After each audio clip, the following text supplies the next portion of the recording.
mbokku Guet Ndar mbokku Langue de Barbarie mbokku Ndar jërëjëf ci seen teeru jërëjëf ci seen mobilisation. Monsieur le ministre des Infrastructures, maire de Saint-Louis,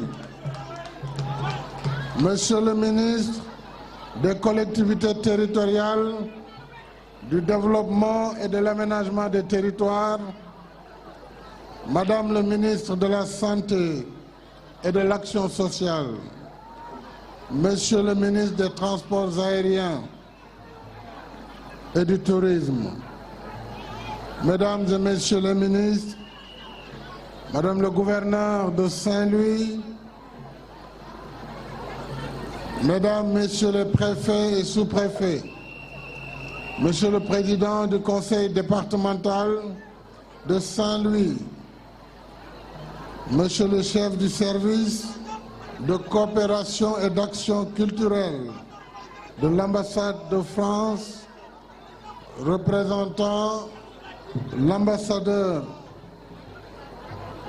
je voudrais vous féliciter en cette journée de fête nationale de la République française. Monsieur le représentant de la Banque mondiale, notabilité religieuse, coutumière, Mesdames et Messieurs les directeurs nationaux, directeurs généraux, partenaires techniques, M. Gérard Sénac, Mesdames et Messieurs, chères populations de Saint-Louis, merci tout d'abord du fond du cœur à vous, population de Guet Ndar et de la Langue de Barbarie, à vous, population de Saint-Louis, pour votre accueil si chaleureux et enthousiaste comme d'habitude dans la pure tradition ancestrale de votre ville. Jërëjëf waa Ndar Géej.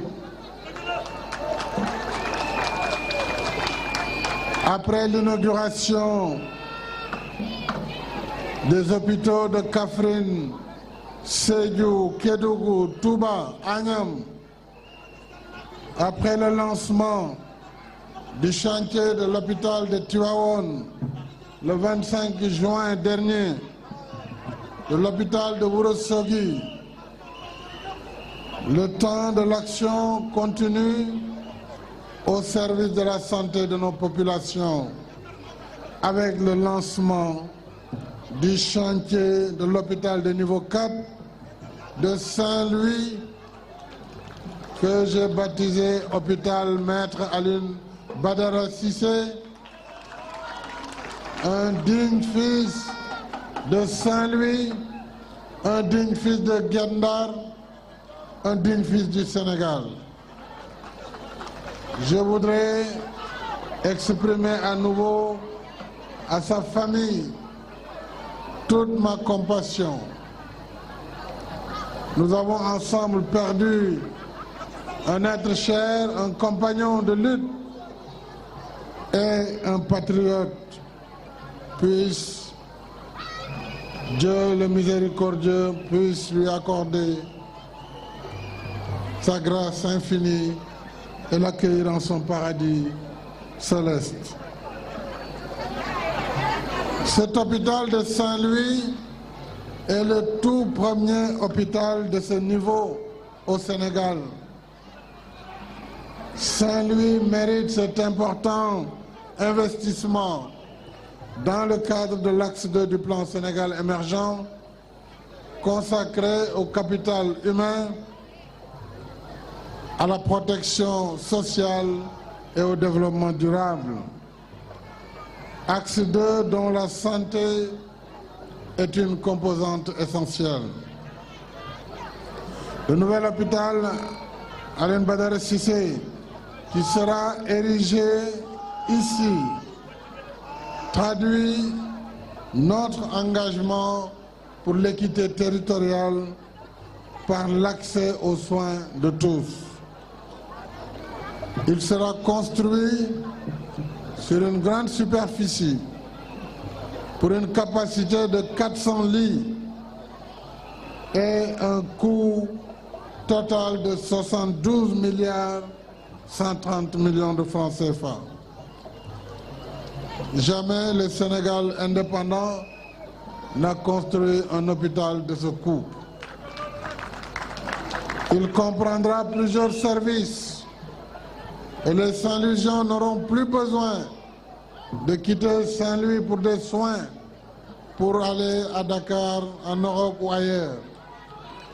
Cet hôpital comprendra plusieurs services dont la cardiologie, y compris la chirurgie cardiovasculaire, la chirurgie viscérale, la neurologie vasculaire, la neurochirurgie, mais également l'hématologie clinique et la greffe de la moelle.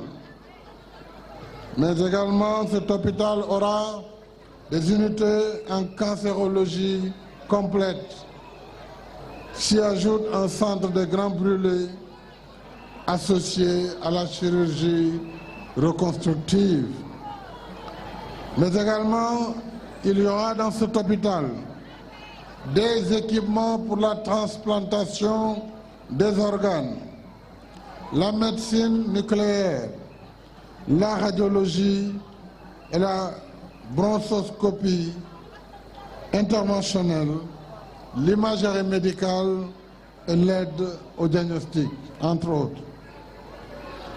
En plus de ces activités de soins, le futur hôpital Alioune Badara Cissé aura également une vocation d'enseignement, de recherche et de formation en collaboration avec l'UFR Santé de l'Université Gaston Berger de Saint-Louis. Il sera en effet équipé en conséquence d'amphithéâtres, de salles de cours et de simulation. Et c'est un hôpital qui prendra en charge les besoins liés à la présence des plateformes pétrolières au large de Saint-Louis. Les travaux vont durer 18 mois et seront exécutés par WAF et son partenaire ASGC du Royaume-Uni, sous la supervision de Madame le ministre de la Santé et de l'Action sociale. J'engage l'entreprise et son partenaire, ainsi que toutes les sociétés qui devront intervenir, à travailler avec diligence dans le respect des normes de qualité pour une livraison du chantier dans les délais convenus, c'est-à-dire dans les 18 mois à venir. Mesdames et messieurs, cette rencontre d'aujourd'hui nous rappelle également l'urgence liée à la protection de Saint-Louis contre le péril de l'érosion côtière. Et c'est une priorité de premier plan. C'est pourquoi j'avais ordonné une étude complète pour la recherche de solutions durables à ce fléau. Les conclusions de cette étude, en cours de finalisation, nous avons ainsi, avec le soutien de la France et de la Banque mondiale, c'est le lieu pour moi de m'arrêter pour remercier le président de la République française, Emmanuel Macron, qui est venu ici avec moi à Gendar en 2018, accompagné du président de la Banque mondiale. Eh bien, il a tenu parole, la Banque mondiale a tenu parole, et naturellement, j'ai tenu parole devant les Gendariens. Je m'étais engagé à mettre une digue de protection contre l'avancée de la mer. mbokk yi li ma wax foofu mooy ginnaaw l'hôpital bi ñu wax mooy hôpital bu mucc ayib ci ay xarala ak ay équipement muy boo xam ni su paree bu dàqul ci Sénégal xëy na ci ñaar yi gën a am solo ci wàllu kër docteur lay nekk ci biir réew mi loolu nag dama ne Ndar mérité ngeen ko ndax dëkk cosaan ngeen dëkk taarix ngeen te Ndar dafa am importance ci fi ñu jëm gaz bi mu ngi ñëw bu ci yàlla àndee déwén lañ koy tàmbali yàlla nañ ko muurloo Sénégal muurloo ko ak Mauritanie Ndar dana soxla hôpital boo xam ni ku am jàngoro dootoo soxla dem Dakar wala di dem bitim réew loolu mooy solo hôpital bi ñu tuddee doomu Ndar di Alioune Badara Cissé di doomu Guet Ndar ñu ko koy fàttalikoo ginnaaw loolu maa ngi leen di fàttali ni Langue de Barbarie bi nga xam ne moom laa tuddee avion de commandement Langue de Barbarie dafa amoon jafe-jafe ak géej gi ni muy avancé ak duusu yi ñu taxawal leen fii ginnaaw bi ma fi ñëwee ànd ak président bu France ci atum 2018 ak président bu Banque mondiale ñu ne dinañu def barrière boo xam ne dana protéger Guet Ndar ak toute la Langue de Barbarie looloo tax bi ma gisee liggéey bi léegi mu nekk liggéey bu am solo ndax gis ngeen ne plage bi mu ngi dundaat kon arrêté nañu progression géej gi mu des waa Guet Ndar nee na ma ñaan nañu ñu yeggali mur bi mu dem ba ci Caaka Njaay jël na engagement ne dinañ ko def bu ci yàlla àndee mottali liggéey boobu. Je voudrais donc remercier les partenaires, l'AFD pour la digue et nous nous engageons à poursuivre la construction de la digue jusqu'au cimetière Caaka Njaay à 1 kilomètre et quelques en aval vers le sud. Je voudrais solliciter à nouveau l'AFD et le gouvernement du Sénégal naturellement pour poursuivre ce travail avec la même entreprise qui est Eiffage pour pouvoir terminer ce travail.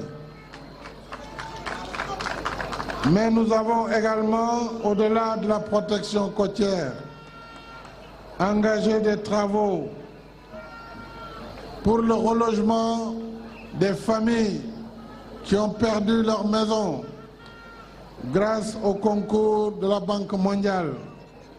Ce matin, je me suis arrêté à Djogopel pour voir avec le ministre Omar Gueye et l'ADM le travail qui se mène pour le relogement des familles dans des conditions extrêmement favorables, et cela mérite d'être souligné, et je souhaite que ce travail se passe dans des délais les plus rapprochés possibles. kon nee naa ginnaaw mur bi ñu ngi tabax lu toll ci ñaari téeméer ak juróom-ñaar fukki kër fële ci Djogopel pour mën fa reloger njaboot yi nga xam ne seen kër yi géej gi yóbbu na ko. Je voudrais également féliciter les universités à travers le consortium UCAD, UGB et l'IRD qui assurent le travail de suivi scientifique de l'ouvrage. Je me réjouis particulièrement de la mobilisation de l'expertise locale sur cette problématique vitale liée à l'érosion côtière. J'engage le gouvernement à veiller sans relâche à l'entretien et à la maintenance de l'ouvrage. C'est la meilleure façon de valoriser l'investissement consenti. Plus tôt ce matin, j'ai également procédé à l'inauguration de l'aéroport international Ousmane Masseck Ndiaye de Saint-Louis, qui va davantage ouvrir Saint-Louis au monde pour rester fidèle à sa tradition aéronautique. Je salue les populations de Guet Ndar, de Ndartout, de Santhiaba et de Goxu Mbaye qui seront les bénéficiaires des maisons en construction aujourd'hui à Diogopel. Nous nous souvenons tous des douloureuses intempéries d'août 2017 et février 2018 qui ont provoqué le déplacement en urgence de 2600 personnes dans des conditions extrêmement difficiles. En plus de ces familles qui ont perdu leur habitat, 15 000 personnes ont été identifiées comme exposées à un risque élevé d'avancée de la mer sur 3,6 km de côte. Alors c'est pourquoi, avec la Banque mondiale, nous avons lancé en septembre 2018 le projet de relèvement d'urgence et de résilience à Saint-Louis, un projet qui va durer 5 ans pour un coût de 49,5 milliards, dont 42,5 de la Banque mondiale et 7 milliards de contrepartie de l'État du Sénégal. mbokk yi yaakaar naa ni sama wax mën na bañ a sore ndax Ndar saa yu ma fi ñëwee ginnaaw bëgg bi ma bëggal sama bopp Ndar saa yu ma fi ñëwee c'est pour gunge leen ci ay réalisation gunge leen ci ay infrastructure gunge leen ci nu ñuy tabaxee Ndar bu bees ànd ko ak seeni responsable yi fi toog ñu jiital ci le ministre Mansour Faye, maire de la ville, jiital ci le président du conseil départemental, mon frère et ami Braya Fall, ainsi que tous les responsables, M. Sen et Fathiam et tous les cadres de Guet Ndar, mais également les honorables députés, Mariam Gueye et tous les responsables de Saint-Louis. Je remercie notre frère également, Mayoro, je l'ai aperçu dans la tribune.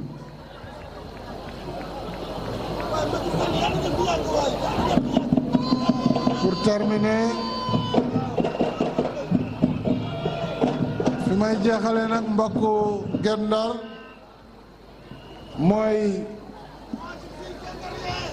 am na jumaa ji ma jëloon engagement dëgg la pour man liggéey bi yéex na tuuti maa ngi ñaan entreprise bi mu baral loxoom tout comme maa ngi ñaan Kader Ndiaye suñu frère mu accélérer également les travaux de la grande mosquée de Saint-Louis ginnaaw bu ñu accueillir réceptionner la cathédrale de Saint-Louis. maa ngi nuyu monseigneur mu ngi fii ci tribune bi di sant waa Ndar yëpp di leen gërëm di leen jox rendez-vous pour l'inauguration de l'hôpital ak yeneen i liggéey yi nga xam ni ñu ngi koy tàmbali pour les populations de Saint-Louis.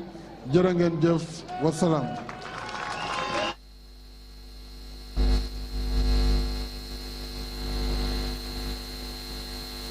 de protection boo xamante ni